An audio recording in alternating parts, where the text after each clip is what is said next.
Alors, la première rencontre avec Claude, Catherine et Francine étaient au lycée. Nous, on commençait à travailler un petit peu, faire un genre de petit secrétariat.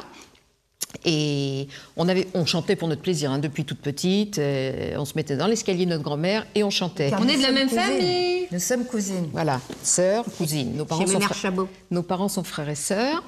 Donc, bon, c'était notre plaisir. Et puis, la maman de Francine jouait du piano. Donc, elle nous a fait faire une audition chez Decca, où il y avait Gérard Huget.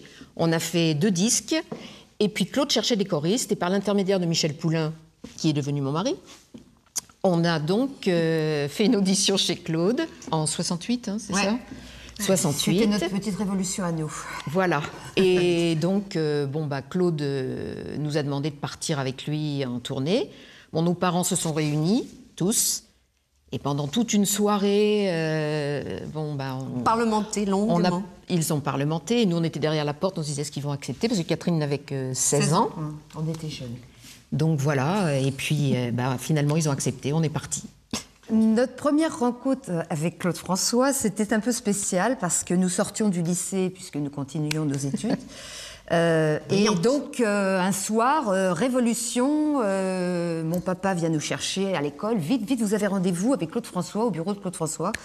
Et donc, on est rentré dans le bureau. Claude nous regardait de la tête aux pieds. C'était très gênant parce qu'on n'avait pas eu le temps. En plus, on venait banlieue, on sortait du lycée mal coiffé, mal habillé, le bas filé. Enfin bon, c'était terrible pour nous. Et lui, il ne nous écoutait pas. Parce que nous, on se disait, il va être quand même impressionné par nos jolies voix. Il n'écoutait rien, il nous regardait de la tête aux pieds. Et il nous a avoué, quelques temps plus tard, qu'il se disait au fond de lui-même, mais comment je vais les habiller? Comment je vais les coiffer? En fait, il n'écoutait rien de ce qu'on chantait. Claude nous a proposé de faire un disque en tant qu'artiste à part entière, avec un titre qui avait bien fonctionné à l'époque, qui s'appelait « Une fille est toujours belle ». Et à la suite de ce bon petit succès, il a décidé de nous faire un second, puis un 3e disque, qui ont un petit peu moins fonctionné, mais bon, parallèlement, donc on faisait les tournées avec lui. On avait commencé par l'ancienne Belgique, à Bruxelles, en tant que choriste, et également levé de rideau en tant qu'artiste fléchette. En ce qui concerne les tournées, c'était le Barnum, quoi, un grand cirque, parce qu'on partait sur les routes avec des camions. Tout le monde n'arrivait pas forcément. Il nous est arrivé de faire un spectacle sans costume. Il n'était pas arrivé, donc je laisse imaginer l'état de joie de notre patron chéri. Il était fou furieux.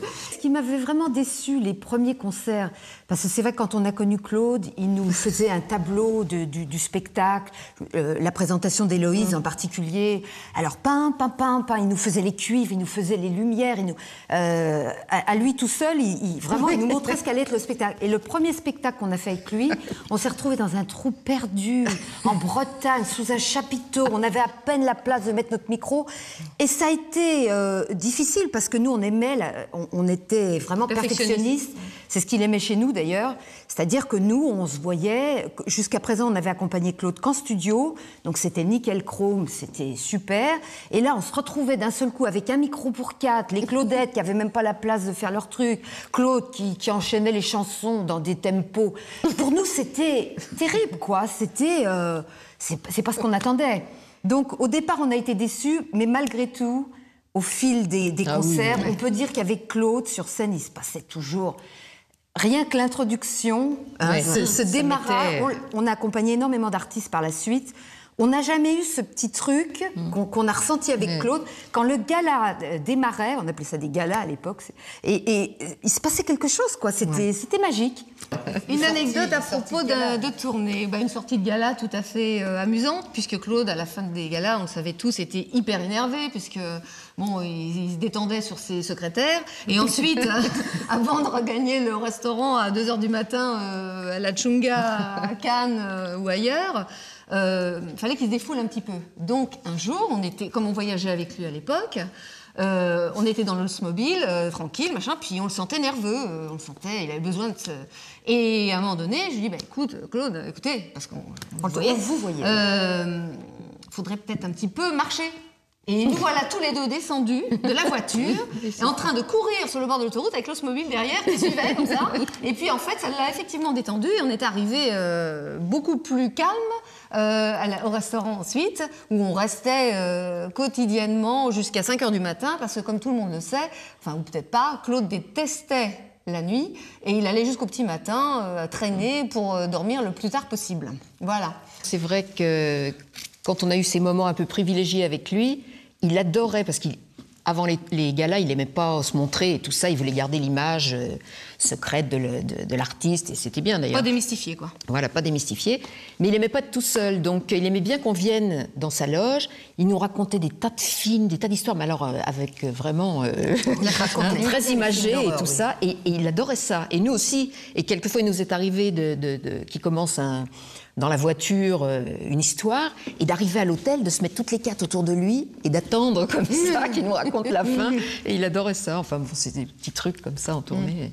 Moi, ce qui m'amusait en concert, ça m'a toujours beaucoup fait rire, c'est quand on commençait une chanson et que pour X raisons, il y avait des gens dans la salle, parce qu'il y avait tout, il y avait des gens qui dansaient pendant que Claude chantait. Enfin bon, c'était un peu spécial.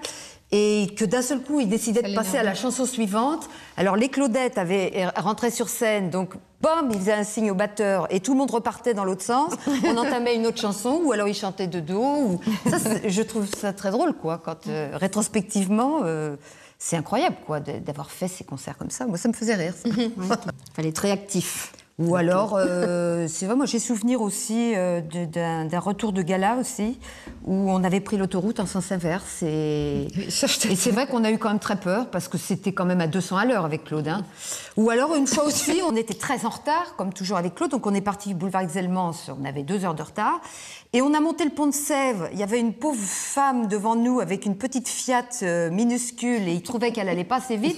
Donc avec la voiture, il l'a poussée, mais jusqu'à facilement 500 mètres. Donc Claude poussait les voitures qui le dérangeaient, quoi. Enfin, fallait aller vite, quoi. Fallait que ça saute. Pas que ça traîne.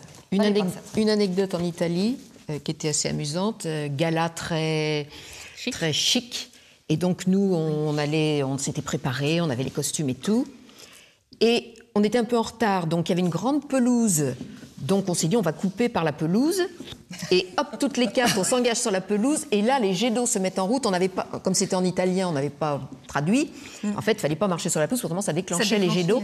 Donc on s'est retrouvés trempés juste avant le gala. C'était quand même assez drôle. Ah oui, c'est vrai. Je ne me rappelais pas de ça. À propos des séances d'enregistrement, il faut savoir que Claude aimait mettre son grain de sel partout. Il était hors de question de faire quoi que ce soit sans son avis, sans qu'il soit là. Donc, toujours avec des tas d'heures de retard. Et à la sortie du lycée, en ce qui nous concernait, on attendait au studio, à la Gaîté, tout ça. Et dès qu'il était là, on commençait à travailler. Si on n'avait pas de voix, parce qu'on était trop fatigués, il nous faisait manger des anchois et boire un petit coup de rouge, parce qu'il considérait que c'était la façon de réparer la voix. Et puis après, on passait des heures et des heures à enregistrer avec lui, toujours avec lui, oui. Mais il nous laissait quand même trouver des voix. Les harmonies. Enfin bon, il nous faisait confiance. Il nous faisait confiance, ouais, c'est vrai. Pour pas mal de titres. Enfin, ça, c'est quand on était en bon terme. Oui. On a connu aussi des moments où on était fâchés, puisqu'il y avait toujours un moment avec Claude où on se fâchait. C'était normal, ça faisait partie de l'amour. Hein. Moins on s'aimait, plus on s'aimait. Enfin, c'était comme ça avec Claude. Et donc, on a aussi fait des séances d'enregistrement avec un paravent qui nous séparait de Claude, car il ne voulait pas nous voir, car nous étions fâchés, et avec Jean-Pierre Bourter, le directeur artistique, qui faisait entre Claude et nous. Alors, Claude demande que vous fassiez ça. Alors, dit aux fléchettes qu'il faut qu'elles fassent comme ça. Donc, alors, ça se passait au-dessus d'un paravent. C'était comique, quoi. C'est assez drôle. Mais bon, ça faisait partie du folklore. On était privés de voitures aussi. On se retrouvait dans les petits Volkswagen raides. Alors que d'habitude, on avait le privilège d'être dans la belle voiture américaine. Alors, quand il était fâché, il nous envoyait dans les petites camionnettes. C'était notre punition. Ouais. Bon. Puis il nous donnait des noms d'oiseaux aussi. Alors, Catou, c'était... du genou. Oui, j'avais des problèmes de genoux tout le temps. Martine, c'était... Le rat ou le gnome. Dominique, c'était l'Arby parce qu'elle avait des rouleaux sur la tête la plupart du temps. Et moi, c'était Buster parce que je faisais la gueule. Voilà, on avait tous nos surnoms. Claude, ce qu'il avait de plus que les autres, c'est une immense séduction, que ce soit par rapport aux hommes comme par rapport aux femmes. Il avait ce don de mettre les gens dans sa poche, de les aimer, de les détester, de les prendre, de les jeter. Mais bon, il était... très attachant. Attachant, ouais. On l'a aimé énormément. Vraiment, ça a été tout notre départ. C'est très important dans notre carrière de choriste qui a suivi. Il nous a vraiment mis le pied à l'étrier. Il a fait de nous des gens qui ont bien évolué. Bon, on peut que remercier. Mais il était très séduisant. Puis à la fois... c'est vrai que ce côté star qu'il dépassait régulièrement nous dérangeait aussi parce que ça nous heurtait, nous qui n'avions pas été élevés dans cet esprit-là. On a été un peu choqués au départ. Il savait tout de suite faire une pirouette pour récupérer. Le lendemain, c'était une gentillesse, un cadeau, un câlin, parce qu'il était quand même très tactile. Et les gens adorent ça. Et les gens, finalement, marchent comme ça, quoi. Et ça, il savait très bien le faire, ça, c'est clair. Hein. Moi, aujourd'hui, avec le recul, je crois que ma chanson préférée, ça reste Rio. Peut-être parce que c'est un des derniers enregistrements qu'on a fait avec Claude. Donc, et puis, on n'avait plus le même rapport. Le temps avait un peu passé. Il y avait une très bonne ambiance. Je me souviens, avec Jean-Claude Petit, il y avait eu une très bonne ambiance à cette séance. Et j'aime beaucoup les chœurs de cette chanson. Ils sont bien mis en valeur. Donc, ça reste Rio pour moi, oui. Je crois que ma chanson préférée, c'est Rio. Une de mes chansons préférées, je ne peux pas dire la seule parce que je ne peux pas sélectionner, mais il a dit oui avec la tête, il a dit non avec le cœur parce que c'est très lyrique comme ça, il débordait de partout et ça me, ça me plaisait bien. Mais bon, il y en a d'autres. Hein. Moi, je sais qu'il y a une chanson qui me plaisait beaucoup sur scène déjà, parce qu'il se mettait au milieu de nous et que c'était un petit moment intime. C'était Une petite larme m'a trahi. Mais il y en a d'autres, hein, mais j'aimais bien cette chanson parce que c'était un moment privilégié sur scène qu'on avait avec lui. Si j'ai une chanson à retenir, ça serait Reste. Ah, Reste. Non, j'aimais bien aussi le tonique, la bonne humeur de Héloïse.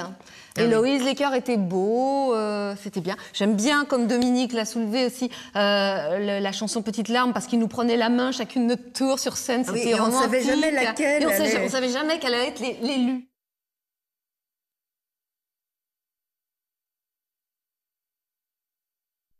Il me dit voilà une chanson. Alors il y a Bourter qui était là, Jean-Pierre Bourter, qui a écrit après plein de chansons pour Sardou et d'autres. Il s'est mis au piano, ils ont chanté « J'ai bien mangé, j'ai bien bu ». Il me dit « Ça te plaît ?» Je dis « Bon, ouais. » Ah, parce que si ça te plaît pas, moi je la présente à Carlos. Hein. Je dis « Je sais rien, ouais, c'est sympa, ouais, c'est marrant. » On a enregistré et c'est là où ça a commencé.